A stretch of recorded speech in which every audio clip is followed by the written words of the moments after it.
ابو موسیٰ اشعری کہتے ہیں کہ ایک سفر میں ہم رسول اللہ صلی اللہ علیہ وسلم کے ساتھ تھے. جب ہم کسی وادی میں اترتے تو لا الہ الا اللہ اور اللہ اکبر کہتے اور ہماری آوازیں بلند ہو جاتی. تو نبی صلی اللہ علیہ وسلم نے فرمایا، اے لوگو اپنی جانوں پر رحم کرو، کیونکہ تم کسی بہرے یا غائب کو نہیں پکار رہے، وہ تو تمہارے ساتھ ہی ہے، بے شک وہ سننے والا اور تم سے بہت قریب ہے. اس کا نام برکتوں والا ہے اور اس کی عظمت بہت ہی بڑی ہے. تو اللہ سبحانہ وتعالی قریب ہے، اس کو ہم چاہیں تو دل ہی دل میں پکاریں، سرگوشیوں کے انداز میں پکاریں یا اونچی آواز میں پکاریں، وہ ہر حال میں سنتا ہے، اور جب وہ سنتا ہے تو جواب بھی دیتا ہے اور ہماری دعائیں قبول بھی کرتا ہے. اس لیے ہمیں اس کو قریب محسوس کر کے اس سے دعائیں کرتے رہنا چاہیے. تو وہ دعا کی قبولیت کے اعتبار سے قریب ہے، دعا کو سننے کے لحاظ سے قریب ہے، اپنے علم کے اعتبار سے سب لوگوں کے قریب ہے، اور خاص طور پر عبادت کرنے والوں اور پکارنے والوں کے قریب ہے. یعنی اس کا قرب دو طرح کا ہے، ایک عام قرب ہے جو سب کے لیے ہے، اور ایک خاص قرب ہے جو اس کے خاص بندوں کے لیے ہے.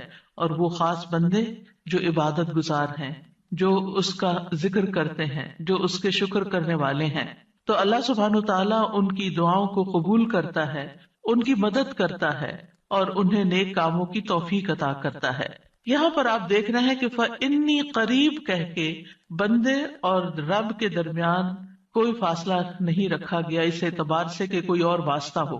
یہاں اللہ سبحانہ تعالیٰ نے جواب کو قل یا فقل کہہ کے نہیں فرمایا، جیسا کہ دوسری آیات میں آتا ہے. جتنے بھی سوال صحابہ کرام نے رسول اللہ صلی اللہ علیہ وسلم سے کیے تو ان کے جواب میں اللہ تعالیٰ نے فرمایا قل، آپ انہیں بتا دیجئے.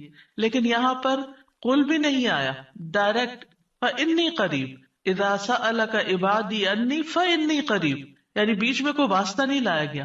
تو اس سے یہ پتا چلتا ہے کہ ہمارے اور ہمارے رب کے بیچ میں کسی اور واسطے اور کسی اور وسیلے کی ضرورت نہیں. اور جب اللہ تعالیٰ نے یا عبادی کہہ دیا تو اس میں سارے بندے شامل ہو جاتے ہیں، چاہے وہ نیک ہوں یا بد ہوں، بڑے ہوں یا چھوٹے ہوں، گناہگار ہوں یا بہت پرہیزگار ہوں، کوئی بھی ہو، جو بھی اپنے رب کو پکارتا ہے رب اس کی پکار کو سنتا ہے اور وہ قریب ہے. لہٰذا جب ہمارا رب قریب ہے اور مجیب ہے، جیسا کہ آپ جانتے ہیں پروگرام کا نام بھی قریب مجیب اسی لیے رکھا گیا کہ ہمارا اگر اپنے رب سے تعارف ہو جاتا ہے، ہم اپنے رب کو پہچان جاتے ہیں کہ ہم کس کو پکار رہے ہیں اور وہ کہاں ہے، تو جتنا جتنا ہمارا یہ یقین ہوگا کہ وہ ہمارے قریب ہے اور وہ سنتا ہے اور جواب دیتا ہے، اتنی ہی زیادہ محبت اور توجہ کے ساتھ، اخلاص کے ساتھ ہم دعا کریں گے انشاءاللہ. اور پھر آپ دیکھیے کہ اللہ تعالیٰ ہماری دعاؤں کو ضائع نہیں کرتا. اجیب دعوت الداعی اذا دعانی، مطلب یہ ہے کہ جو بھی مجھ سے مانگتا ہے وہ کچھ پا کے ہی لوٹتا ہے، وہ نامراد نہیں ہوتا. جیسے زکریا علیہ السلام نے کہا تھا کہ وَلَمْ أَكُنْ بِدُعَائِكَ رَبِّ شَقِيًّا، کہ اے رب تجھے پکار کر تو میں کبھی بدبخت ہوا ہی نہیں، کبھی مایوس ہوا ہی نہیں، کبھی محروم ہوا ہی نہیں. جب بھی تجھے پکارا تجھ سے کچھ پا ہی لیا. تو اس لیے ہر دعا کرنے والے کو یہ یقین ہونا چاہیے کہ ہماری دعا ضرور سنی جائے گی، کیونکہ شیطان انسان کے دل میں یہ وسوسہ ڈالتا ہے کہ تمہاری دعا قبول نہیں ہوگی. نہیں بھائی، ہر ایک کی دعا قبول ہوتی ہے اگر وہ صحیح معنوں میں اپنے رب کو پکارتا ہے، وہ دعاؤں کو سنتا ہے اور جواب بھی دیتا ہے. ضرورت اس بات کی ہے کہ ہم اپنے دل کو حاضر کر کے اللہ سے مانگیں، اخلاص کے ساتھ مانگیں، اور قبولیت کے جو اوقات ہیں یا جو علامات ہیں ان کو سامنے رکھتے ہوئے مانگیں. اور پھر ساتھ یہ بھی کہا گیا فَلْيَسْتَجِيبُوا لِي وَلْيُؤْمِنُوا بِي لَعَلَّهُمْ يَرْشُدُونَ، کہ انہیں چاہیے کہ وہ بھی میری بات مانیں. یعنی اگر یہ چاہتے ہیں کہ میں ان کی دعائیں قبول کروں تو پھر انہیں بھی چاہیے جب میں انہیں پکارتا ہوں. ایک تو یہ ہے نا کہ ہم اللہ تعالیٰ کو پکارتے ہیں، اور ایک اللہ تعالیٰ بھی ہمیں پکارتے ہیں. یعنی اللہ سبحانہ تعالیٰ کب پکارتے ہیں؟ ہر اذان میں پکار آتی ہے، حی علی الصلاۃ حی علی الفلاح. تو پھر ہم کیا کرتے ہیں؟ کیا واقعی ہم صلاح کی طرف جاتے ہیں یا نہیں؟ اسی طرح قرآن مجید میں بہت دفعہ یا ایھا الذین آمنوا کہہ کے ہمیں پکارا گیا ہے. اے لوگوں جو ایمان لائے ہو، یا ایھا الناس کہہ کے تمام انسانوں کو پکارا گیا ہے، تو کیا ہم انسان بھی اپنے رب کی پکار کو سنتے ہیں؟ کیا ہم بھی جواب دیتے ہیں؟ کیا ہم بھی اس کی طرف بڑھتے ہیں؟ اور پھر یہ کہ وَلْيُؤْمِنُوا بِی، چاہیے کہ وہ مجھ پر ایمان لائیں، چاہیے کہ وہ میری بات مانیں، لعلہم یرشدون، شاید کہ وہ سیدھی راہ پا جائیں۔ رسول اللہ صلی اللہ علیہ وسلم نے فرمایا، تم میں سے ہر ایک کی دعا قبول کی جاتی ہے جب تک کہ کوئی گناہ یا قطع رحمی کی دعا نہ کرے، بشرطے کہ جلدی بھی نہ کرے۔ پوچھا گیا یا رسول اللہ وہ جلدی کیا ہے؟ فرمایا یہ کہ کوئی یوں کہے کہ میں نے دعا کی اور میں نے دعا کی، یعنی دوبارہ کہ میں نے تو کئی بار دعا کی، بہت دعا کی، میری تو دعا قبول نہیں ہوتی، اور اس طرح وہ تھک ہار کر دعا کرنا چھوڑ دے۔ ایسا نہ کرے بلکہ دعا کرتا رہے، کیونکہ اس کی قبولیت کے مختلف طریقے ہیں۔ تو اللہ سبحانہ تعالی ہم سے قریب ہے۔ ایک اور آیت میں آتا ہے سورۃ ہود کی، وَإِلَىٰ ثَمُودَ أَخَاهُمْ صَالِحًا قَالَ يَا قَوْمِ اعْبُدُوا اللَّهَ مَا لَكُم مِّنْ إِلَٰهٍ غَيْرُهُ هُوَ أَنشَأَكُم مِّنَ الْأَرْضِ وَاسْتَعْمَرَكُمْ فِيهَا فَاسْتَغْفِرُوهُ ثُمَّ تُوبُوا إِلَيْهِ إِنَّ رَبِّي قَرِيبٌ مُّجِيبٌ۔ اور سمود کی طرف ان کے بھائی صالح کو بھیجا، اس نے کہا اے میری قوم، اللہ کی عبادت کرو، اس کے سوا تمہارا کوئی معبود نہیں، اسی نے تمہیں زمین سے پیدا کیا اور تمہیں اس میں آباد کیا، سو اس سے بخشش مانگو، پھر اس کی طرف پلٹ آؤ، یقیناً میرا رب قریب ہے، قبول کرنے والا ہے۔ ان ربی قریب مجیب۔ یہاں قوم سمود کی بات کی جا رہی ہے۔ یہ لوگ مدائن کے علاقے میں رہتے تھے جو تبوک اور مدینہ منورہ کے درمیان واقع تھا۔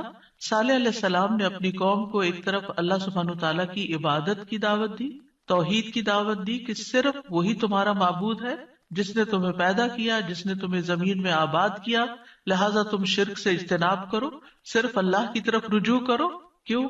اس لیے کہ وہ بہت قریب ہے، اپنے بندوں کی دعائیں سنتا ہے۔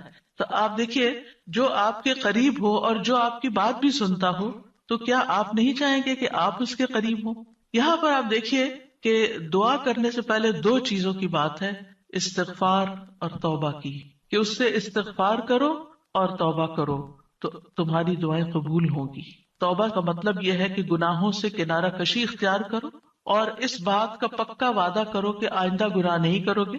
اور استغفار کا مطلب ہوتا ہے بخشش طلب کرنا کہ اللہ ہمیں معاف کر دے، ہمارے گناہوں پہ پردہ ڈال دے۔ اور توبہ اور استغفار دونوں ہم معنی بھی ہیں۔ امام ابن قیم کہتے ہیں استغفار میں توبہ شامل ہے اور توبہ میں استغفار شامل ہے، اور جب ان کو الگ الگ بولا جاتا ہے تو پھر اس کا معنی الگ الگ بھی ہوتا ہے۔ اور اگر یہ دونوں اکٹھے آئیں، یعنی ایک دوسرے کے ساتھ مل کر آئیں، تو استغفار کا مطلب یہ ہوتا ہے کہ زندگی میں جو ہم کر چکے ہیں غلط کام، برائیاں، اللہ تعالی ہمیں ان کے شر سے محفوظ رکھے۔ اور توبہ کا مطلب یہ ہے کہ ہم آئندہ گناہ میں پڑنے کے شر سے آپ کی مدد چاہتے ہیں، حفاظت چاہتے ہیں۔ اور توبہ اس پختہ ارادہ کو بھی کہتے ہیں کہ دوبارہ گناہ نہیں کریں گے، آئندہ یہ نہیں کریں گے۔ تو ان ربی قریب مجیب، میرا رب یقیناً قریب ہے، مجیب ہے۔ اور یہاں قریب قرب سے شفقت اور اکرام کے معنوں میں، یعنی رب بہت شفیق اور مہربان ہے، بہت کریم ہے۔ اور اس کا اپوزٹ ہوتا ہے بعید، دور۔ اور بہت کا لفظ سختی کے لیے بولا جاتا ہے کہ وہ جو شفیق نہ ہو، سخت ہو، کرخت ہو، اور پھر یہ کہ کچھ نہ دے، تو ایسا نہیں ہے ہمارا رب۔ ہمارا رب قریب ہے، مہربان ہے، اور اس کے ساتھ ساتھ یہ کہ وہ اپنے بندوں کا اکرام کرتا ہے اور انہیں سیدھے رستے پر چلاتا ہے، ان کی رہنمائی کرتا ہے، ان کی ضروریات پوری کرتا ہے، ان کی حفاظت کرتا ہے، ان کو مدد دیتا ہے، ان کی مشکلات دور کرتا ہے۔ لہٰذا ہمیں اپنے رب کو قریب پاتے ہوئے، اور قربت کا ایک احساس ہوتا ہے۔ قریب ہونے کا مطلب یہ نہیں کہ اللہ سبحانہ تعالیٰ کسی نعوذ باللہ فزیکل فارم میں ہمارے ساتھ بیٹھے ہوئے ہیں یا ہمارے دل میں بیٹھے ہوئے ہیں، یہ مطلب نہیں ہے قریب کا۔ قربت ایک احساس کا نام ہے۔ آپ نے دیکھا ہوگا بہت سے لوگ دور ہوتے ہوئے آپ کے دل کے قریب ہوتے ہیں، اور کئی لوگ آپ کے ساتھ رہتے ہوئے، آپ کے ساتھ بیٹھے ہوئے، آپ کے ساتھ زندگی گزارتے ہوئے بھی آپ سے دور ہوتے ہیں۔ تو اللہ سبحانہ تعالی کا قرب محسوس کرنے کی چیز ہے، اس طرح کہ وہ سنتا ہے، اللہ سبحانہ تعالیٰ سنتا ہے، السمیع ہے، اللہ تعالیٰ دیکھتا ہے، البصیر ہے، اللطیف ہے، الخبیر ہے، وہ ہمارے دلوں کے راز بھی جانتا ہے. تو اس سے بڑھ کے قریب کون ہوگا جو شہرک سے بھی زیادہ قریب ہے، اور جو ہمارے دل میں خیال اٹھ کر جو ہمارے دماغ تک جاتا ہے اس سے پہلے کہ دماغ تک جائے وہ بیچ میں حائل ہوتا ہے اور وہ جان لیتا ہے کہ بندہ کیا سوچ رہا ہے. نہ صرف یہ کہ وہ یہ جانتا ہے کہ اس وقت کیا کر رہے ہیں ہم، وہ یہ بھی جانتا ہے ہم پاسٹ میں کیا کر چکے ہیں، اور وہ یہ بھی جانتا ہے کہ ہم فیوچر میں کیا کچھ کرنے والے ہیں. کوئی اور ہے ایسا جو اتنا زیادہ ہمیں جانتا ہو؟ کیا وہ ہماری ضروریات کو نہیں جانتا ہوگا؟ کیا وہ ہمارے دکھ کو نہیں جانتا؟ کیا وہ ہماری پریشانیوں کو نہیں جانتا؟ کیا وہ ہماری زندگی کے مقاصد کو نہیں جانتا؟ کیا وہ ہماری کوششوں کو نہیں جانتا؟ کیا وہ ہماری عبادتوں کو نہیں جانتا؟ وہ خوب جانتا ہے، وہ سب کچھ جانتا ہے. تو جو جانتا ہے اس سے مانگے بنسبت اس کے کہ جو جانتا بھی نہیں ہے اور ہم اس سے توقعات لگا کے بیٹھے رہے کہ یہ ہمارے لیے کچھ کریں گے. عام طور پر ہم جب کسی مشکل کا شکار ہوتے ہیں تو پھر بندوں کی طرف دیکھتے ہیں، نہیں، جو اپنے رب کو قریب پاتے ہیں وہ اپنے رب ہی کی طرف دیکھتے ہیں اور رب ہی کی طرف پلٹ پلٹ کر جاتے ہیں. اور تابا یتوبو کا مطلب پلٹ پلٹ کر جانا بھی ہے کہ واپس پلٹتے ہیں کہ اللہ تعالیٰ اگر ہماری کسی بات سے آپ ناراض ہو گئے ہیں یا ہم سے خفا ہیں تو ہم تیری ہی طرف پلٹتے ہیں. اعوذ بک منک، تجھ سے ڈر کے پھر تیرے ہی پاس پناہ لیتے ہیں اپنے گناہوں کے شر سے بچنے کے لیے، اپنی سیئات سے بچنے کے لیے. تو اس لیے تھرو آؤٹ جو ہمارا انشاءاللہ پروگرام ہوگا اس میں آپ یہ دو لفظ بس پکے کر لیں، وہ قریب ہے، وہ مجیب ہے، وہ بہت قریب ہے اور وہ جواب بھی دیتا ہے، وہ دعائیں قبول بھی کرتا ہے. اس لیے اس رمضان میں خوب خوب دعائیں کرنی ہے. اور ویسے بھی آپ دیکھیں کہ دعا افضل ترین عبادت ہے. الدعاء مخ العبادہ، عبادت کا جوہر ہے، عبادت کی ٹاپ پر ہے. تو رمضان کا مہینہ عبادت کے لیے، لہذا اس عبادت میں دعاؤں کا ایک خاص حصہ ہونا چاہیے. دعا ہے کیا؟ دعا کا لفظ عربی زبان میں دال عین واو سے مل کر بنا ہے. دعا یدعو دعاء و دعوتن، یہ دو مصدر ہیں اس سے. اور دعا کا لفظی معنی ہوتا ہے کسی کو آواز اور کلام کے ساتھ مائل کرنا، پکارنا، یعنی آواز بھی دینا، اس سے بات بھی کرنا اور اس کو اپنی طرف متوجہ کرنا. ایک ہوتا کسی سے بات کرنا لیکن اس میں مقصد یہ نہیں ہوتا کہ میری طرف متوجہ ہو. مثلا میں آپ سے بات کر رہی ہوں اس وقت تو مجھے آپ سے یہ ایکسپیکٹیشن نہیں کہ آپ میری طرف متوجہ ہو کہ میری کوئی مدد کریں. لیکن دعا میں جب انسان پکارتا ہے تو اس کا مطلب ہوتا ہے کہ دوسرا متوجہ ہو اور جس مقصد کے لیے اس کو پکارا جا رہا ہے وہ مقصد بھی پورا ہو جائے. عربی میں کہتے ہیں دعوت اللہ، میں نے اللہ کو پکارا، یعنی میں نے سوال کرتے ہوئے، اللہ تعالیٰ کی طرف عاجزی کرتے ہوئے جو خیر ہے اس کے پاس اس میں رغبت رکھی اور اس رغبت کو طلب کرنے کے لیے اس کو پکارا، یعنی اس رغبت کے ساتھ اس کو پکارا. قرآن مجید میں دعا کا لفظ مختلف معنوں میں استعمال ہوا ہے. نمبر 1، دعا بمانا ندا، آواز دینے کے معنوں میں. دعا کا مطلب کیا؟ آواز دینا. جیسے سورۃ آل عمران میں آتا ہے فَقُلْ تَعَالَوْا نَدْعُ أَبْنَاءَنَا وَأَبْنَاءَكُمْ وَنِسَاءَنَا وَنِسَاءَكُمْ وَأَنفُسَنَا وَأَنفُسَكُمْ. تو آپ کہہ دیجئے کہ آؤ ہم اپنے اور تمہارے بیٹوں کو اور اپنی اور تمہاری عورتوں کو بلا لیں، پکار لیں، یعنی تم بھی ان کو بلا لو ہم بھی بلا لیتے. تو بلانے کے معنوں میں استعمال ہوتا ہے. تو عربی زبان میں دعا اور ندا یہ دو لفظ مترادف بھی ہیں، ایک دوسرے سے ملتے جلتے ہیں، سینونیمز ہیں، ایک جگہ پر اکٹھے بھی استعمال ہوئے ہیں. الا دعاء و نداء، کہ پکار اور آواز کے سوا کچھ نہیں سنتا. پھر اسی طرح دعا بمانا طلب کرنا، کسی چیز کی ڈیمانڈ کرنا. قرآن مجید میں آتا ہے وَلَا تَزِرُ وَازِرَةٌ وِزْرَ أُخْرَى وَإِن تَدْعُ مُثْقَلَةٌ إِلَىٰ حِمْلِهَا لَا يُحْمَلْ مِنْهُ شَيْءٌ وَلَوْ كَانَ ذَا قُرْبَىٰ. اور کوئی بھی بوجھ اٹھانے والا کسی دوسرے کے گناہوں کا بوجھ نہ اٹھائے گا. یہ کب کی بات ہے؟ قیامت کے دن. اور کوئی بوجھ سے لدا ہوا شخص اپنا بوجھ اٹھانے کے لیے کسی کو بلائے گا، اس کو پکارے گا، وَإِن تَدْعُ، تو وہ اس میں سے کچھ بھی نہیں اٹھا سکے گا، کوئی مدد نہیں کرے گا قیامت کے دن، اگرچہ وہ قریبی رشتہ دار ہی کیوں نہ ہو. تو کسی کو مدد کے لیے بلانا، آؤ میرا سامان اٹھاؤ، میرا بوجھ اٹھاؤ، اس کے لیے بھی لفظ دعا جس میں ایک طلب پائی جاتی ہے استعمال ہوتا ہے. اسی طرح دعا کا لفظ بمعنی قول بات کے بھی استعمال ہوتا ہے. قرآن مجید میں آتا ہے فما کان دعواہم اذ جاءہم بأسنا الا ان قالوا انا كنا ظالمین. جب ان کے پاس ہمارا عذاب آیا تو ان کا قول اس کے سوا کچھ نہ تھا کہ وہ کہنے لگے بے شک ہم ہی ظالم تھے. تو یہاں پر قول یا بات کے معنوں میں آیا ہے. پھر اسی طرح دعا کا لفظ عبادت کے معنوں میں بھی آتا ہے. سورۃ کہف میں نوجوانوں کا جو قصہ آتا ہے جس میں وہ اب ایمان کو بچانے کے لیے غار کی طرف جا رہے تھے تو اللہ تعالیٰ نے ان کے بارے میں فرمایا وَرَبَطْنَا عَلَىٰ قُلُوبِهِمْ إِذْ قَامُوا فَقَالُوا رَبُّنَا رَبُّ السَّمَاوَاتِ وَالْأَرْضِ لَن نَّدْعُوَ مِن دُونِهِ إِلَٰهًا لَقَدْ قُلْنَا إِذًا شَطَطًا.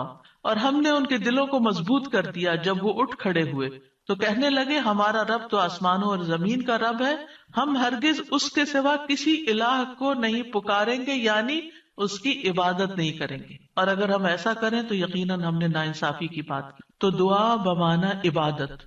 پھر اسی طرح پانچواں معنی قرآن مجید میں دعا بمعنی فریاد کرنا، طلب کرنا، فریاد کرنا. اور اس میں وَإِن كُنتُمْ فِي رَيْبٍ مِّمَّا نَزَّلْنَا عَلَىٰ عَبْدِنَا فَأْتُوا بِسُورَةٍ مِّن مِّثْلِهِ وَادْعُوا شُهَدَاءَكُمْ. اگر تمہیں اس قرآن میں شک ہے جو ہم نے اپنے بندے پر نازل فرمایا تو اسی طرح کی ایک سورت تم بھی بنا لاؤ اور اللہ کے سوا اپنے گواہوں مددگاروں کو بھی بلا لو. فریاد کرو کہ وہ آئے اور تمہاری مدد کرے، یعنی مدد کے لیے پکارنا، یہ معنی ہے. پھر اسی طرح دعا بمعنی کسی چیز کی ترغیب دینا، یعنی کسی چیز کی طرف دعوت دینا. نوح علیہ السلام نے اپنی قوم کو پکارا تھا قال رب انی دعوت قومی لیلا ونہارا. اس نے کہا ہے میرے رب بے شک میں نے اپنی قوم کو رات اور دن پکارا، ان کو دعوت دیتا رہا دین کی طرف، اپنے رب کی طرف. اور اس میں معنی عبادت کا بھی ہے کہ اللہ کی عبادت کرو تو عبادت کی دعوت میں ان کو دیتا رہا. پھر اسی طرح دعا بمعنی منسوب کرنا، نسبت دینا. ادعوہم لآبائہم، ان بچوں کو ان کے حقیقی باپوں کی نسبت سے پکارو. یعنی ادعوہم کا مطلب ہے کہ ان کو اپنے باپوں کی طرف ہی منسوب کرو، جن کے وہ بچے ہیں باپ کا نام نہیں بدلو. اور آٹھواں معنی ہے سوال کرنا، دعا بمعنی سوال. جیسے بنی اسرائیل نے موسیٰ علیہ السلام سے کہا قالوا ادع لنا ربک یبین لنا ما ہی، انہوں نے کہا تم اپنے رب سے ہمارے لیے دعا کرو. تو یہ جو دعا ہے یہ بمعنی سوال ہے، یعنی مانگو کہ وہ ہمارے لیے بیان کر دے کہ وہ گائے کس طرح کی ہو. تو قرآن مجید میں یہ دعا کا لفظ مختلف معنوں میں استعمال ہوا ہے، لیکن دعا کا عمومی شرعی معنی کیا ہے؟ اللہ کی بارگاہ میں عاجزی کے ساتھ سوال کرنا اور اللہ کے پاس جو خیر ہے اس میں راغب ہونا، رغبت رکھنا. اللہ کی بارگاہ میں اللہ کے حضور عاجزی کے ساتھ سوال کرنا، چیخ چلا کے نہیں بلکہ بہت ہمبل طریقے سے. اور جو خیر اللہ کے پاس ہے اس میں رغبت رکھنا، اس کا شوق رکھنا. طیبی کہتے ہیں اس سے مراد ہے اللہ کی بارگاہ میں انتہا درجے کی عاجزی، انکساری اور محتاجگی ظاہر کرنا. جیسے موسیٰ علیہ السلام نے دعا کیا کی تھی رب انی لما انزلت الی من خیر فقیر. اپنے فقر، اپنی محتاجی، اپنی ضرورت کا اظہار کیا تھا. انی لما انزلت الی من خیر فقیر. امام ابن قیم کہتے ہیں اس سے مراد ہے ایسی چیز کو طلب کرنا جو دعا کرنے والے کو فائدہ دے، یعنی فائدے کی چیز حاصل کرنے کے لیے سوال کرنا، اور ایسی چیز کو دور کرنے کے لیے طلب رکھنا جو اس کو نقصان دیتی ہو. تو پھر دو طرح سے دعا کرتا ہے انسان، کچھ فائدے کی چیزیں مانگتا ہے اور کچھ نقصان والی چیزوں کو دور کرنے کے لیے اللہ سے درخواست کرتا ہے. ہماری شریعت میں دعا کی دو بڑی اقسام ہیں، ایک ہے دعائے عبادت اور ایک ہے دعائے مسئلہ. دعائے عبادت کیا ہے؟ اس سے مراد ہے کہ انسان اللہ سے ثواب کی امید رکھتے ہوئے، اس کے عذاب سے ڈرتے ہوئے اس کی عبادت کرے، اس میں سوال نہیں ہے. تو عربی میں دعا بمعنی عبادت بھی استعمال ہوتا ہے، آتا ہے نا وقال ربکم ادعونی استجب لکم ان الذین یستکبرون عن عبادتی سیدخلون جہنم داخرین. اس میں دعا کے دونوں معنی آ گئے. اور تمہارے رب نے فرمایا کہ مجھ سے دعا کرو میں تمہاری دعا قبول کروں گا، یہ تو سوال ہو گیا. اور دوسرا بے شک وہ لوگ جو میری عبادت سے تکبر کرتے ہیں عنقریب وہ ذلیل و خوار ہو کر جہنم میں داخل ہوں گے. تو یہاں عبادت کا معنی بھی آ گیا عبادت کے لفظ کے ساتھ، یعنی دعا ایک طرح سے عبادت ہے. تو دعا عبادت کیا ہے کہ انسان اللہ سے ثواب کی امید رکھتے ہوئے اس کے عذاب سے ڈرتے ہوئے اللہ کی عبادت کرے، جیسے نماز پڑھے، روزہ رکھے، قرآن کی قرآت کرے، تسبیح کرے، صدقہ کرے، اللہ کی طرف لوگوں کو دعوت دے، تعلیم کا کام کرے. تو انسان ان میں سے جو بھی عبادت کا کام کرے گا وہ دراصل اللہ کی طرف راغب ہوگا، کیونکہ دعا میں رغبت پائی جاتی ہے. اور جو شخص مثلا نماز پڑھتا ہے تو گویا وہ زبان حال سے دعا کر رہا ہوتا ہے، اللہ سے بخشش مانگ رہا ہوتا ہے کہ اللہ تعالیٰ ہمارے اوپر رحم کیجیے، ہم نے جو گناہ کیے ہیں آپ ان کو معاف کر دیجیے. کیونکہ نماز بذات خود کیا کرتی ہے؟ بلاؤں کو ٹالتی ہے، گناہوں کو معاف کرنے کا ذریعہ ہے. ٹھیک ہے. اچھا، صدقہ کیا کرتا ہے؟ گناہوں کی آگ بجھاتا ہے. ٹھیک ہے. تو یہ جو گناہوں کی آگ کا بجھنا ہے، یہ ہم بول کے بھی کہہ سکتے اللہ ہمیں جہنم کے عذاب سے بچا، تو وہ ہماری زبان بول رہی ہوتی. لیکن جب ہم صدقہ دے رہے ہوتے ہیں تو گویا ہمارا عمل جو ہے وہ اسی چیز کا تقاضا کر رہا ہے کہ ہم اپنے اوپر سے گناہوں کا بوجھ اتارنا چاہتے ہیں. تو ایک دعا سوال کے انداز میں ہوتی ہے اور ایک دعا حال کے ساتھ بیان ہو رہی ہوتی ہے، عمل کے ساتھ ہو رہی ہوتی ہے. اور دوسری جو دعائے مسئلہ ہے جس میں مانگنے کی دعا ہوتی ہے، تو وہ یہ ہے کہ انسان دنیا اور آخرت کی کوئی بھی بھلائی طلب کرنے اور دنیا اور آخرت کے نقصان کو دور کرنے کا سوال اللہ سے ہی کرے. دنیا اور آخرت کی کوئی بھی بھلائی مانگنا اور دنیا اور آخرت کے کسی بھی نقصان سے بچنا، یہ بس اللہ ہی سے کرے اس کا سوال. یہ دعائے مسئلہ ہے، یہ سوال کرنے والی، یعنی وہ دعا جس میں ہم سوال کرتے ہیں. کن چیزوں کا سوال کرتے ہیں؟ دنیا اور آخرت دونوں. آخرت نہیں بھولنی. ربنا آتنا فی الدنیا حسنۃ وفی الآخرۃ حسنۃ وقنا عذاب النار. تو دنیا اور آخرت کی حسنہ مانگنا اور دنیا اور آخرت کے عذاب سے، مصیبت سے بچنا. وقنا عذاب النار، سب سے بڑی مصیبت تو آگ ہے نا، یعنی اس کی کوئی تکلیف انسان کو پہنچے. نبی صلی اللہ علیہ وسلم نے فرمایا دعا عبادت ہے. قال الدعاء هو العبادۃ قال ربکم ادعونی استجب لکم. تمہارے رب کا فرمان ہے میں پکارنے والے کی دعا قبول کرتا ہوں جب وہ مجھے پکارتا ہے. تو دعا جو ہے یہ عبادت کی اقسام میں سے سب سے عظیم قسم ہے. امام خطابی اپنی کتاب شأن الدعاء میں کہتے ہیں، اس حدیث کی وضاحت کرتے ہوئے الدعاء هو العبادہ، وہ کہتے ہیں کہ دعا عبادت کا ایک بڑا حصہ ہے یا سب سے افضل عبادت ہے. جیسے کہ لوگ کہتے ہیں لوگ بنو تمیم ہیں اور مال اونٹ ہیں، یعنی لوگوں کو دیکھنا تو بنو تمیم کو دیکھو، مطلب سب لوگوں سے افضل ہیں. نبی صلی اللہ علیہ وسلم اسی سے تھے نا، اور ان کی تعداد بھی زیادہ تھی. اور اسی طرح عربوں کے ہاں مال کی سب سے بڑی قسم اونٹ ہوا کرتے تھے. وہ کہتے ہیں مال تو اصل میں اونٹ ہے اور لوگ تو بنو تمیم ہی ہے. تو اسی طرح کہا گیا دعا تو عبادت ہی ہے. الدعاء هو العبادہ، دعا ہی عبادت ہے. الحج عرفہ، تو اس کا یہ مطلب ہے کہ صرف عرفہ میں جاؤ، یہ نہیں. مطلب یہ ہے کہ جتنے بھی ارکان آپ حج کے ادا کرتے ہیں ان میں سے عرفہ کے دن کا قیام اگر کسی نے پا لیا تو اس کا حج ہو گیا، اور وہ سب سے بڑا دن ہے جس میں بخشش ہوتی ہے. تو یہ عربوں کے کہنے کا ایک انداز بھی ہے نا. اور مراد اس سے کیا ہے کہ دعا سب سے افضل عبادت ہے اور ساری اطاعتوں اور ساری بندگیوں کا مغز ہے کہ انسان اپنی ہر پریشانی اور ہر ضرورت میں اللہ کی طرف متوجہ ہو جائے. یہ ہے اصل مقصد. اگر کسی مشکل میں پڑ گیا ہے تو اس مشکل کے دور ہونے کے لیے بس اللہ ہی کی طرف رجوع کرے اور اسی کا انتظار کرے کہ وہی کاٹے گا. لوگوں سے توقعات ہٹا لے.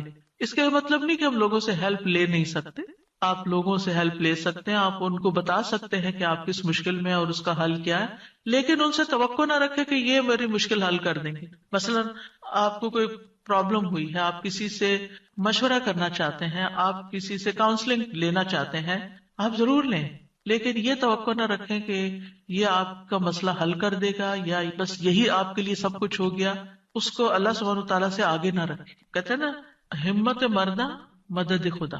ہمت آپ نے کرنی ہے، کوشش آپ نے کرنی، مدد اللہ نے کرنی ہے. دعا کی بھی ہمت ہوتی ہے اور دعا کے لیے بھی ایک ایفرٹ لگانی پڑتی ہے اور اس کے لیے یکسو ہونا پڑتا ہے. خصوصاً آپ دیکھیں کہ جب کسی بڑی پریشانی کے نتیجے میں انسان کے ہوش اڑ جاتے ہیں، اوسان خطا ہو جاتے ہیں، اس کو کچھ سمجھ نہیں آتی. تو ایسی صورت میں انسان اپنے خیالات کو مجتمع کر کے، فوکس کر کے، پوری توجہ کے ساتھ اللہ کی طرف جب متوجہ ہوتا ہے تو یہ ہے اصل میں دعا کی روح. اور نہ صرف یہ کہ بڑی مشکلات میں، بلکہ چھوٹی چھوٹی ضروریات میں بھی اللہ کی طرف رغبت کرنی چاہیے. دعا کی ضرورت کیوں ہے ہماری زندگی میں؟ کیونکہ ہم اللہ کے محتاج ہیں، بادشاہ وہی ہے، ہم فقیر ہیں. یا ایھا الناس انتم الفقراء الی اللہ، اے لوگو تم سب اللہ کے محتاج ہو. کوئی بھی انڈیپینڈنٹ نہیں، کوئی بھی یہ نہیں کہہ سکتا کہ میں اپنے سب کام خود ہی کر سکتا ہوں. واللہ هو الغنی الحمید، اور اللہ سب سے بے پرواہ ہے اور تعریف کے لائق ہے. بندوں میں سے کوئی بھی بے پرواہ نہیں ہو سکتا، ہم سب محتاج ہیں. دوسری بات، اللہ سارے خزانوں کا مالک ہے. وَإِن مِّن شَيْءٍ إِلَّا عِندَنَا خَزَائِنُهُ، کوئی چیز ایسی نہیں، وَإِن مِّن شَيْءٍ إِلَّا عِندَنَا خَزَائِنُهُ، کہ جس کے خزانے ہمارے پاس نہ ہوں. آپ کوئی چیز آرڈر کرنا چاہتے ہیں تو پتہ چلتا ہے وہ تو ہے ہی نہیں، ختم ہو گئی، اسٹاک ختم، آؤٹ آف اسٹاک. بڑی سے بڑی کمپنی، بڑے سے بڑے ریسورسز رکھنے والے انسانوں سے جب آپ مانگتے ہیں تو آپ دیکھیں کیا ہوتا ہے کہ انسان بعض اوقات وہ اوپر جا کے اتنی نیچے گرتے ہیں کہ پائی پائی کے محتاج ہو جاتے ہیں. ایسی مثالیں آپ نے بھی دیکھی ہوں گی، سنی بھی ہوں گی کہ کہاں ان کے پاس بہت کچھ تھا اور کہاں وہ زیرو پہ آ گئے. اللہ تعالیٰ ایسا نہیں ہے، ہمیشہ سے ہے اس کے پاس اور ہمیشہ رہے گا.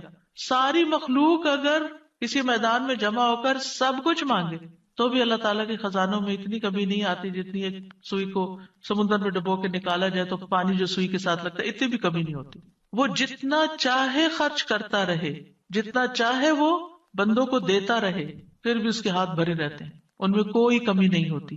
ایک اور آیت میں آتا ہے سورۃ المنافقون میں، وَلِلَّهِ خَزَائِنُ السَّمَاوَاتِ وَالْأَرْضِ، آسمانوں اور زمین کے خزانے اللہ کے پاس ہیں. پھر کیا کرنا چاہیے؟ اس کے پاس جانا چاہیے جس کے پاس کوئی خزانہ نہیں ہے، اس کے پاس جو سارے خزانوں کا مالک. مشکل یہ ہے کہ ہمارے مانگنے میں کمی ہوتی ہے، دیر ہوتی ہے. وہ سب کچھ دے سکتا ہے، سب کچھ ہے اس کے پاس، یو نیم اٹ. آپ گھر جا کے بیٹھیں، غور کریں، نماز کے بعد کسی اور خاموشی تنہائی کے وقت، مجھے کیا چاہیے، مجھے کیا مسئلہ ہے، مجھے کیا پرابلم ہے، میری کیا پریشانی ہے، کیا اللہ کے پاس اس کا حل ہے؟ یقیناً ہے، وہ کر سکتا ہے، بالکل کر سکتا ہے. پر مجھے کیا کرنا چاہیے؟ اسی سے مانگنا چاہیے، اس سے گڑ گڑا کے مانگنا چاہیے، اس سے اپنی محتاجی اور اپنی بیچارگی کا اظہار کر کے مانگنا چاہیے. امن یجیب المضطر اذا دعاہ ویکشف السوء، اللہ تعالیٰ آپ سے پوچھتے ہیں کون ہے جو بے قرار کی، مضطر، بے قرار، بے چین انسان کی بات سنتا، اس کو جواب دیتا. امن یجیب المضطر اذا دعاہ، جب بھی وہ اس کو پکارتا ہے، ویکشف السوء، اور وہ تکلیف کو دور بھی کرتا ہے. ایسا نہیں کہ وہ صرف سن رہا ہے، اس نے وہ تکلیف دور بھی کر دینی ہے. اور آپ کہیں گے بس اتنی سی بات تھی، میں اس کو اتنا پہاڑ بنائے ہوئی تھی، اپنی زندگی کا بہت بڑا مسئلہ بنائے ہوئی تھی، اور اللہ تعالیٰ کے لیے بس اتنی سی بات تھی. میرے مانگنے میں کمی تھی، اس کے پاس نہیں کمی. ہماری دعا میں کمی ہے، ہمارے اخلاص میں کمی ہے، اس کے دینے میں کمی نہیں ہے.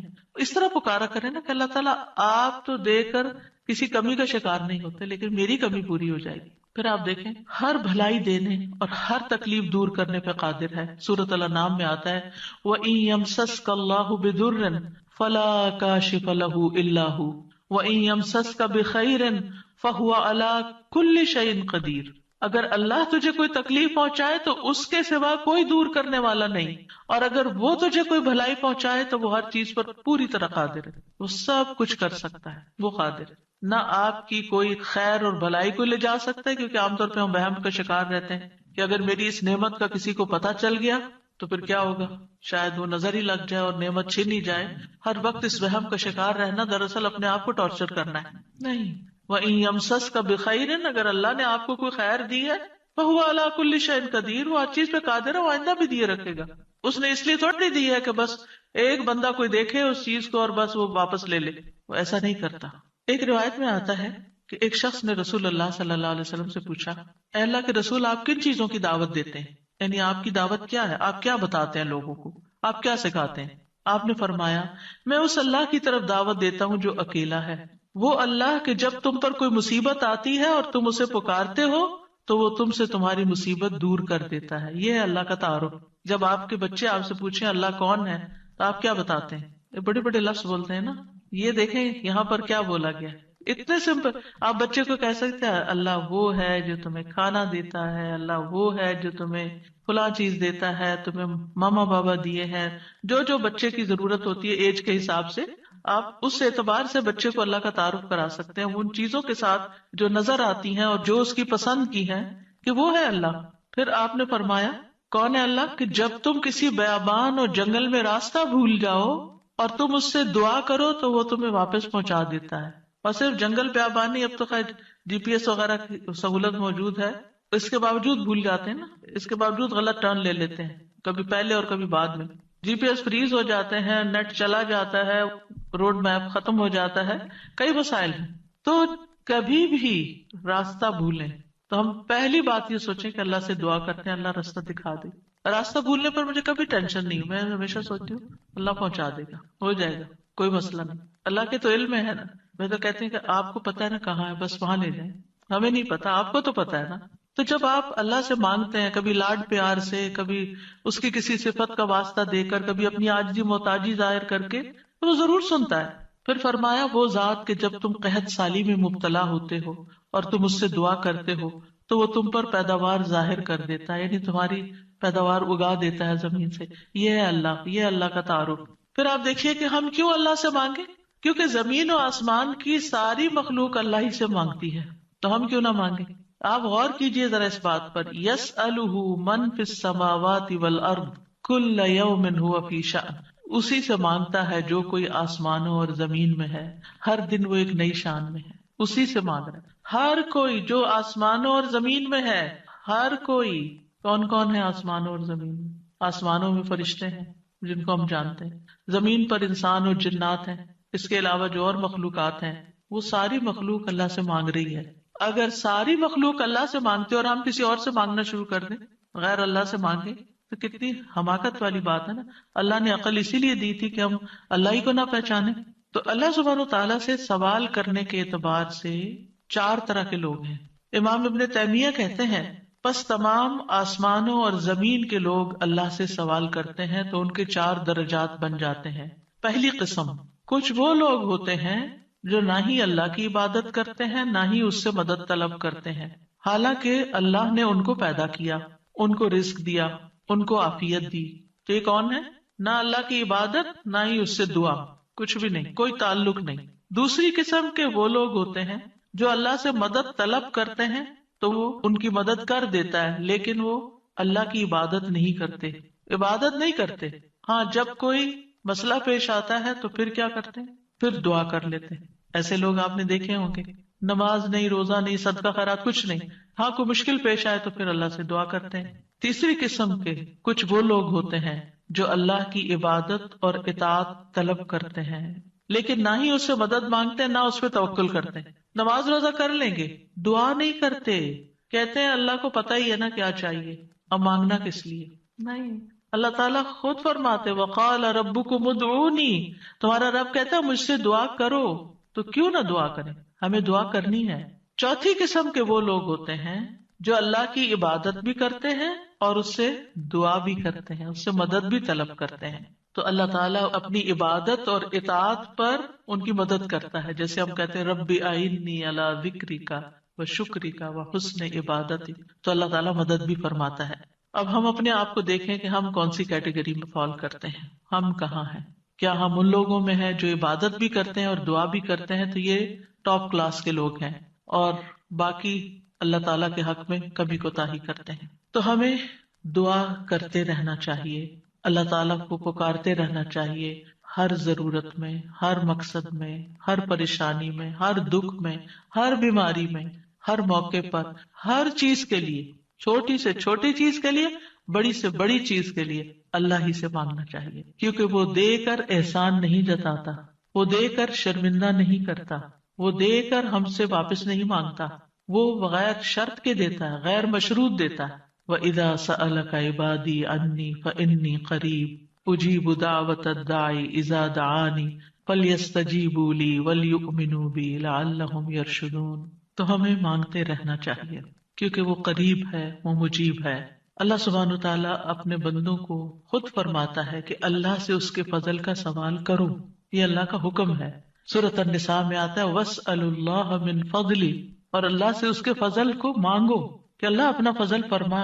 فضل کیا ہوتا ہے؟ جو ہم ڈیزرو نہیں کرتے، نہ اپنی عبادت کی وجہ سے، نہ کسی محنت کی وجہ سے، نہ کسی قابلیت کی وجہ سے، نہ کسی ہنر کی وجہ سے، ہم ڈیزرو نہیں کرتے، لیکن آپ دے سکتے، ہم پھر بھی آپ سے مانگتے ہیں، چاہے ہم اس قابل نہیں لیکن پھر بھی آپ سے مانگ، آپ ہمیں عطا کیجیے۔ اور اللہ تعالیٰ کو یہ بات پسند ہے کہ بندے اس سے مانگیں، کیونکہ بندے کو جب کسی چیز کی ضرورت ہوتی ہے نا، اور وہ اس کو اللہ تعالیٰ سے مانگتا ہے، تو وہ اللہ تعالیٰ کے ساتھ کنیکٹ ہو جاتا ہے، اللہ تعالیٰ کو یاد کرتا ہے، اس کے سامنے اپنی حالت کا اظہار کرتا ہے، اپنا دکھ، اپنا شکوہ، اپنا غم، اپنا رنج، اپنی پریشانی اس کو سناتا ہے، جو سن کر آگے نشر نہیں کرتا۔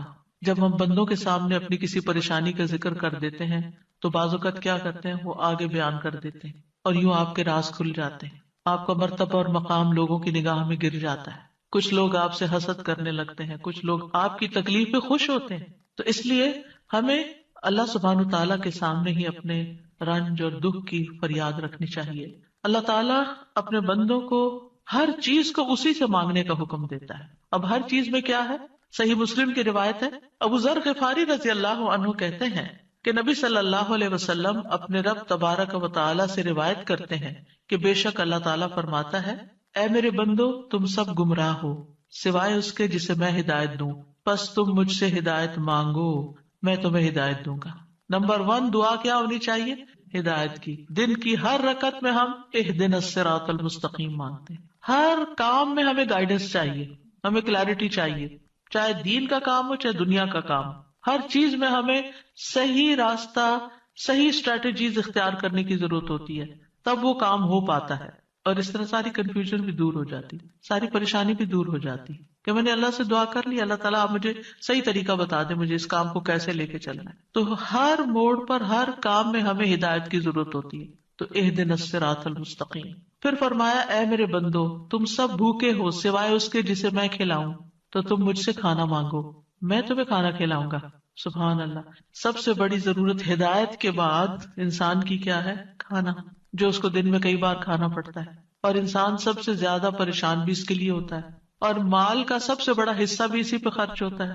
یعنی دن میں اگر آپ دیکھیں تو آپ ہر روز اپنا لباس نہیں خریدتے، ہر روز آپ اپنی ٹوائلٹریز نہیں خریدتے، ہر روز اپنی اور چیزیں نہیں خریدتے، برتن نہیں خریدتے، کٹلری، جیولری، یہ سب روز تھوڑی خریدا جاتا ہے، لیکن کھانا تو ڈیلی چاہیے، کھانا تو ڈیلی کنزیوم کرنا ہے، اس سے مانگو، اور خاص طور پر اگر کچھ خاص کھانے کو دل چاہتا ہے وہ بھی اس سے مانگو۔ نیوٹریشس چاہیے، ہولسم چاہیے، صحت مند چاہیے، کیونکہ ساری بیماریاں ہی کھانے سے پیدا ہوتی ہیں۔ یعنی کھانا مانگو، صرف یہ نہیں کہ ہے نہیں، بلکہ اچھا کھانا مانگو تو اللہ تعالیٰ کھلائے گا۔ اے میرے بندو تم سب برہنہ ہو سوائے اس کے جسے میں لباس پہناؤں، تو تم مجھ سے لباس مانگو میں تمہیں لباس پہناؤں گا۔ بعض اوقات انسان کو کوئی خاص چیز پہننے کو دل چاہتا ہے، مانگے اللہ سے، اللہ دے گا۔ اے میرے بندو تم سب دن رات گناہ کرتے ہو اور میں سارے گناہوں کو بخش دیتا ہوں، تم مجھ سے بخشش مانگو میں تمہیں بخش دوں گا۔ کیوں اپنے اوپر بوجھ لیے پھرتے ہو؟ کتنے گناہ کر لیے، بہت لیٹ کر دیا، پتہ نہیں اب میری معافی ہوگی یا نہیں، اب میں کیا کروں؟ وہ معاف کر دے گا، مانگ کر تو دیکھو۔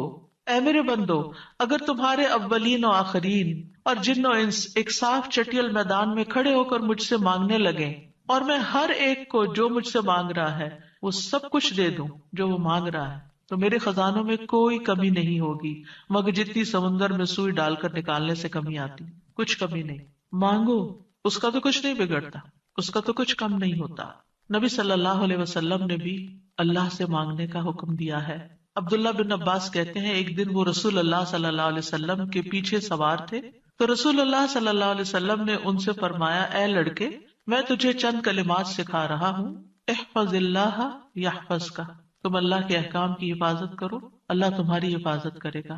احفظ اللہ تجدہ تجاہک، اللہ کی حفاظت کرو یعنی اللہ تعالیٰ کے احکامات کی، تم اسے اپنے سامنے پاؤ گے، قریب پاؤ گے۔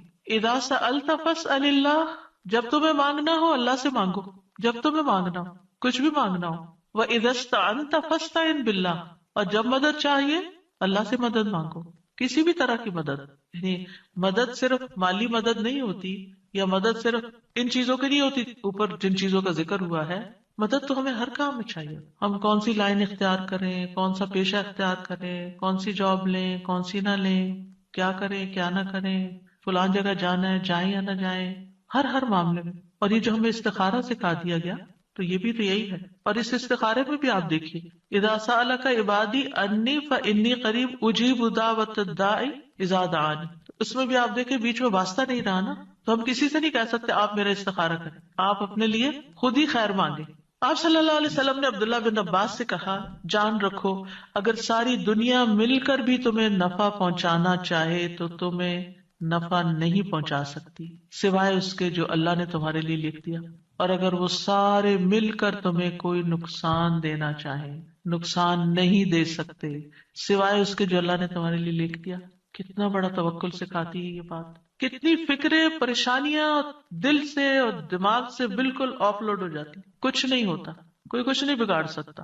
ہم ڈرتے رہتے ہیں نا، کبھی فیوچر سے ڈرتے ہیں، کبھی لوگوں سے ڈرتے ہیں، کبھی کسی بیماری سے ڈرتے ہیں، کبھی بھوک فقر و فاقہ سے ڈرتے ہیں، کبھی اپنے اولاد کے بارے میں ڈر رہے ہوتے ہیں، فکر کر رہے ہوتے ہیں ان کا کیا بنے گا، ان کے ایمان کا کیا ہوگا، ان کے کھانے پینے کا کیا ہوگا، ان کے رہنے کا کیا. یہی فکریں تو ہیں ہماری جن میں ہم ڈوبے رہتے ہیں. اللہ نے ہمیں صرف ان فکروں کے لیے تھوڑی بھیجا ہے، ہمیں تو اللہ نے اپنی عبادت کے لیے بھیجا تھا. اللہ نے ہمیں بڑے کام کرنے کے لیے بھیجا، ہم نے اپنے آپ کو چھوٹی چھوٹی چیزوں میں الجھا کر بیمار کر لیا اور انہی کے اندر ہی گھومتے رہے اور انہی کی فکر کرتے رہے اور انہی کے بوجھ تلے دبے رہے. جبکہ ہمیں تو کنتم خیر امت اخرجت للناس، تم بہترین امت ہو، تمہیں تو انسانیت کے لیے پیدا کیا گیا، تمہیں تو اوروں کے لیے پیدا کیا گیا تھا کہ تم خود بھی ہدایت پر اور انہیں بھی اللہ کی طرف بلاؤ. اور تم صرف اپنی ہی ذات میں کھو گئے اور صرف اپنے ہی غم لے کر بیٹھ گئے اور صرف اپنی ہی پریشانیوں میں دن رات رہے. ان سب چیزوں کو تو اللہ کے حوالے کرنے کی ضرورت ہے، وہ ٹیک کیئر کرے گا. ان تنصروا اللہ ینصرکم، اگر تم اللہ کی مدد کرو گے اللہ تمہاری مدد کرے گا اور وہ ضرور کرے گا. تم اوروں کی فکر کرو اللہ تمہاری کرے گا. تو اس لیے ہمارے کرنے کا کام کیا، احفظ اللہ یحفظ کا، حفاظت چاہیے. تم اللہ تعالیٰ کے احکامات کی حفاظت کرو، جو تمہیں کہا جا رہا ہے وہ پابندی سے کرو، باقی کام اللہ کا ہے. اور پھر احفظ اللہ تجدہ تجاہک، جب تم اللہ کے بن جاؤ گے نا تو پھر اللہ کو بہت قریب پاؤ گے. پھر آپ دیکھیے کہ اللہ کے نزدیک دعا سے زیادہ کوئی چیز معزز نہیں. دعا انسان کو عزت دیتی ہے. جب انسان بندوں کے آگے ہاتھ پھیلاتا ہے تو ذلیل ہوتا ہے، اور جب اللہ سے مانگتا ہے دو ہاتھ اٹھا کے، بندوں کے سامنے تو ہم ایک ہاتھ پھیلاتے ہیں اور اللہ کے سامنے دو ہاتھ پھیلاتے ہیں. اور جب انسان اللہ سے مانگتا ہے تو اللہ اس بندے سے محبت کرتا ہے اور اس بندے کو دیتا ہے، نوازتا ہے اور عزت دیتا ہے، اپنی جناب سے دیتا ہے. اور جب بندوں سے مانگتے ہیں تو وہ کبھی دیتے ہیں کبھی نہیں دیتے، اور کبھی دے کے اذیت بھی دیتے ہیں، اور پھر احسان جتاتے، دکھ دیتے ہیں، ذلیل کرتے ہیں، بعض اوقات آپ کی انا کو مجروح کر دیتے ہیں، آپ کی عزت کو مجروح کر دیتے ہیں، آپ کو بعض اوقات بدنام کر دیتے ہیں. تو اللہ کے نزدیک دعا سے زیادہ کوئی چیز معزز نہیں. لیس شیء اکرم علی اللہ من الدعاء. پھر یہ کہ اللہ تعالیٰ دعائیں سنتا ہے. وَلَقَدْ نَادَانَا نُوحٌ فَلَنِعْمَ الْمُجِيبُونَ. یقیناً نوح نے ہمیں پکارا تو ہم بہت اچھے قبول کرنے والے ہیں. ہم نے ان کی سنی، ہمیں کیوں بتایا جا رہا ہے؟ تاکہ تم بھی پکارو، تمہاری بھی سنی جائے گی. ابراہیم علیہ السلام نے کیا کہا تھا، ان ربی لسمیع الدعاء، میرا رب تو یقیناً دعا سننے والا ہے، وہ تو ضرور سنتا ہے. اور پھر خاص طور پر جو مضطر ہو، بے چین ہو، بے قرار ہو، لاچار ہو، امن یجیب المضطر اذا دعاہ ویکشف السوء. یہ لاچار کون ہوتا ہے؟ ابن عباس کہتے ہیں اس سے مراد وہ شخص ہے جس کی ایسی ضرورت ہو جو اس کو مشقت میں ڈال دے، یعنی مصیبت میں پڑ جائے انسان، چاہے اندر قلبی روحانی طور پر، چاہے مالی طور پر، چاہے صحت، یعنی کسی بھی اعتبار سے جو چیز اس کو مشکل میں ڈال دے، مشقت میں. یہ لاچاری ہوتی ہے، یہ کہتے ہیں ڈپینڈنسی جیسے ہو جاتی ہے دوسروں پر. سدی کہتے ہیں کہ اس سے مراد وہ شخص ہے جس کے پاس کوئی ہیلا چارہ قوت باقی نہ رہے، یعنی دنیا میں اس کا کوئی وسیلہ سبب نہیں رہا، تنہا رہ گیا، وہ سنتا ہے. ذنون کہتے ہیں اس سے مراد وہ شخص ہے جو اپنے تعلقات کو اللہ کے سوا سب سے کاٹ دے، بس اللہ ہی ہے میرا. ابو جعفر کہتے ہیں کہ اس سے مراد مفلس شخص ہے جس کے پاس کچھ نہیں. سہل بن عبداللہ کہتے ہیں اس سے مراد وہ شخص ہے جو اپنے ہاتھ دعا مانگتے ہوئے اللہ کی طرف بلند کرتا ہے، اوپر اٹھاتا ہے، حالانکہ اس کے پاس اطاعت کا کوئی نیکی کا کام نہیں ہوتا جس کو وہ وسیلہ بنا سکے. لاچار. اب ہر جگہ سے مایوسی ہو گئی، اب ایک ہی راستہ ہے، اور وہ راستہ شیطان کہتا ہے تم تو اتنے نافرمانو، تمہاری نہیں سنی جائے گی. نہیں، وہ پھر بھی سنتا ہے. امن یجیب المضطر. اصل میں بندے تو ہم اللہ ہی کے ہیں نا، چاہے ہم اللہ کو اپنا بنائیں یا نہ بنائیں، ہیں تو اسی کے، جانا تو اسی کی طرف ہے. دنیا میں بھی اسی کی طرف جانے کی ضرورت پیش آتی ہے. اور پھر آپ دیکھیے کہ اللہ تعالیٰ کا قبولیت کا وعدہ بھی ہے اور وہ بندوں کی حاجات پوری کرتا ہے.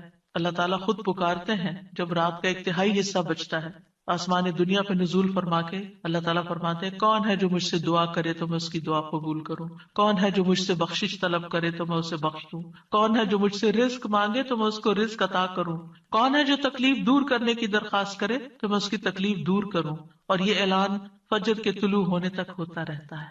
تو اللہ تعالیٰ پکار رہے کہ مانگو مجھ سے.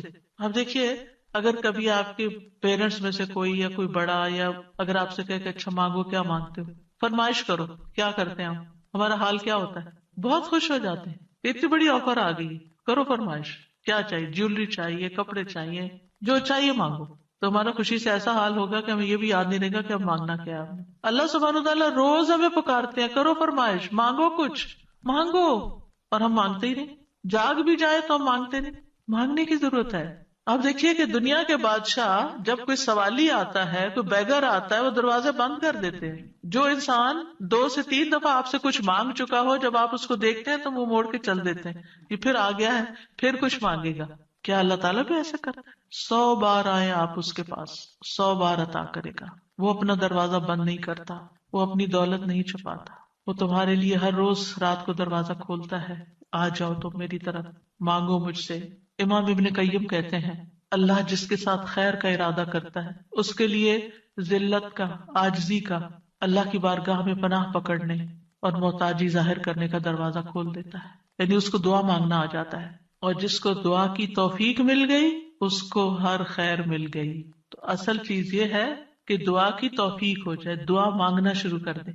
آپ دیکھیں کہ اس نیت سے بھی یہ پروگرام رکھا گیا تھا کہ ہم روز دعا کے بارے میں کچھ سنیں، پھر دعا کے مطلب کو سمجھیں، دعا دعا دعا کرتے رہے تاکہ ہمیں دعا مانگنا آ جائے. یعنی اس کا ہول سول گول ہے اس پروگرام کا وہ یہ کہ ہمیں دعائیں مانگنا آ جائے، ہم دعاؤں کے شوقین ہو جائیں، دعا مانگنے سے محبت کرنے لگے، دعاؤں کے اوپر یقین کرنے لگے کہ اللہ تعالیٰ سنتا اور ضرور سنے گا، اور ہمارے سارے بوجھ اتر جائیں اور ہم سارے اپنے معاملات اپنے رب کے سپرد کر دیں، اور ہم دنیا میں بھی ایک اچھی زندگی بسر کریں اور آخرت میں بھی. امام ابن تیمیہ کہتے ہیں جب اللہ کسی بندے کے ساتھ خیر کا ارادہ کرتا ہے تو اس کے دل میں دعا مانگنے اور اس سے مدد طلب کرنے کا الہام کر دیتا ہے کہ اللہ سے مانگو، اس کے دل میں ڈال دیتا ہے، اور اللہ اس کے مدد طلب کرنے اور اس کے دعا مانگنے کو اس کے لیے خیر کا ذریعہ بنا دیتے ہیں جس کے لیے اس نے مدد طلب کی ہوتی ہے، یعنی اس کا رستہ نکل آتا ہے. تو دعا مانگنے کے فائدے کیا ہیں؟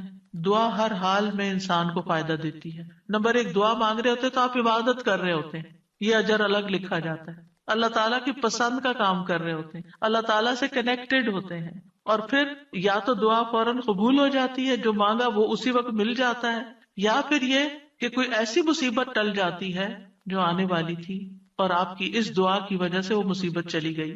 رسول اللہ صلی اللہ علیہ وسلم نے فرمایا دعا فائدہ دیتی ہے اس کے بارے میں بھی جو کچھ نازل ہو چکا ہے اور اس کے بارے میں بھی جو نہیں اترا. بس اللہ کے بندو تم پر دعا کرنا لازم ہے، یعنی جو مصیبتیں آ گئی ہیں ان کو بھی دور کرے گی دعا، اور جو ابھی نہیں آئی اتر رہی ہیں ان کو بھی دور کر دے گی، آنے والی مشکلات کو بھی ہٹا دے گی. پھر یہ کہ اللہ تعالیٰ اپنے مانگنے والوں کو خالی ہاتھ نہیں لوٹاتا. حدیث میں آتا ہے بے شک اللہ عز و جل کو اس بات سے حیا آتی ہے کہ اس کا کوئی بندہ اس کے سامنے ہاتھ پھیلا کر کسی خیر کا سوال کرے اور وہ انہیں خالی لوٹا دے، کہ کچھ بھی نہ ڈالے اس میں. ایسا نہیں ہوتا. انس رضی اللہ عنہ کہتے ہیں رسول اللہ صلی اللہ علیہ وسلم نے فرمایا بے شک اللہ بڑا رحیم ہے، بڑے کرم والا ہے، اس کو اس بات سے شرم آتی ہے کہ اس کا کوئی بندہ اس کے آگے اپنے دونوں ہاتھ پھیلائے اور وہ ان دونوں میں کوئی خیر نہ ڈالے. وہ ایسا نہیں کرتا.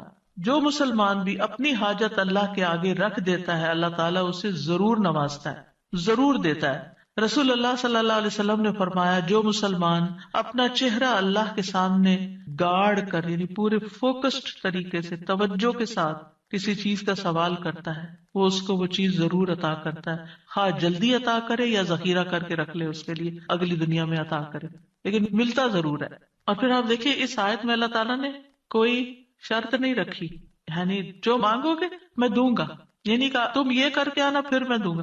بعد میں کہا کہ ٹھیک ہے تم بھی میری بات مانا کرو، ریکمینڈیڈ ہے یہ بات، لیکن شرط نہیں ہے کہ تم نے مانی تو پھر ہی میں بھی تمہاری مانوں گا. اور پھر آپ دیکھیے کہ یہ ہمارا فرض بنتا ہے کہ ہم اپنی دعاؤں میں اخلاص پیدا کریں، ورنہ اللہ تعالیٰ تو ہر ایک کو، نیک بد گناہگار حتیٰ کہ ابلیس کی بھی دعا قبول کر لیتا ہے۔ دعا کے سبب تقدیر بدل جاتی ہے۔ حدیث میں آتا ہے قضاء کو صرف دعا ہی بدل سکتی ہے، اور نیکی کے علاوہ کوئی چیز عمر کو نہیں بڑھا سکتی۔ نیکی کرتے جاؤ، انشاءاللہ عمر بھی لمبی ہوگی اور نیکیوں کی مزید توفیق ہوگی۔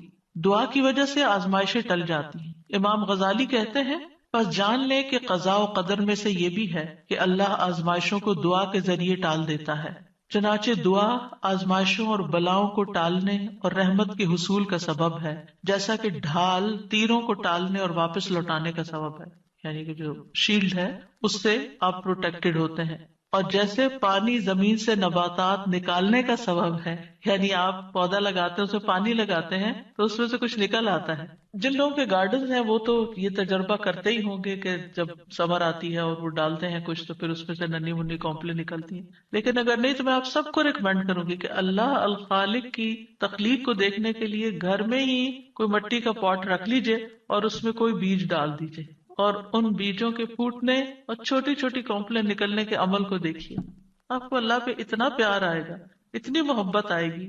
یہ اللہ کی تخلیق کی نشانیاں ہیں نا، اور اس سے اللہ کی پہچان ہوتی ہے، انسان اللہ کے قریب ہوتا ہے، اللہ کی قدرت نظر آتی ہے۔ تو اب امام غزالی کہتے ہیں کہ جیسے پانی زمین میں ڈالیں اور بیج سے کچھ نکلے گا، یہ پانی ڈالنا سبب ہے بیج پھوٹنے کا، ایسے ہی دعا سبب ہے خیر ملنے کا۔ مانگو تاکہ تمہیں ملے، بہت کچھ تو وہ ہمیں بن مانگے بھی دے رہا ہے، ہم نے وہ مانگا بھی نہیں ہوتا جو کچھ وہ ہمیں دیتا ہے، لیکن اس سے زیادہ اگر تم مانگو گے تو پھر بھلا وہ کیوں نہیں دے گا۔ اور پھر وہ کہتے ہیں کہ جیسے ڈھال تیر کو لوٹاتی ہے اور دونوں ایک دوسرے کی مدافعت کرتے ہیں، اسی طرح دعا اور آزمائش آپس میں زور آزمائی کرتے ہیں۔ آزمائش اوپر سے اتر رہی ہوتی ہے اور دعا نیچے سے چڑھتی ہے، اور بیچ میں جا کے وہ ان کی لڑائی ہوتی ہے، دعا کہتی ہے واپس چلو، اس بندے پہ نہیں آنا۔ تو اس لیے بہت ضروری ہے کہ ہم اللہ تعالیٰ سے مانگتے رہیں۔ اور آپ دیکھیں کتنی دعائیں ایسی ہیں جنہوں نے تاریخ کا رخ پھیر دیا، شر سے خیر کی طرف، بہتر سے بہترین کی طرف۔ ابراہیم علیہ السلام کی دعا کی مثال، انہوں نے مانگا تھا ربنا وابعث فیہم رسولا منہم یتلو علیہم آیاتک ویعلمہم الکتاب والحکمت ویزکیہم انک انت العزیز الحکیم۔ 2500 سال بعد دعا قبول ہوئی، محمد الرسول اللہ صلی اللہ علیہ وسلم دنیا میں تشریف لائے اور انسانی تاریخ کا دھارا بدل گیا۔ ابو امامہ کہتے ہیں میں نے کہا اللہ کے رسول صلی اللہ علیہ وسلم آپ کے اس کام کی ابتدا کیسے ہوئی، یعنی آپ نے یہ جو سب کچھ کیا ہے بگننگ کہاں سے تھی؟ کہا میرے باپ ابراہیم علیہ السلام کی دعا سے۔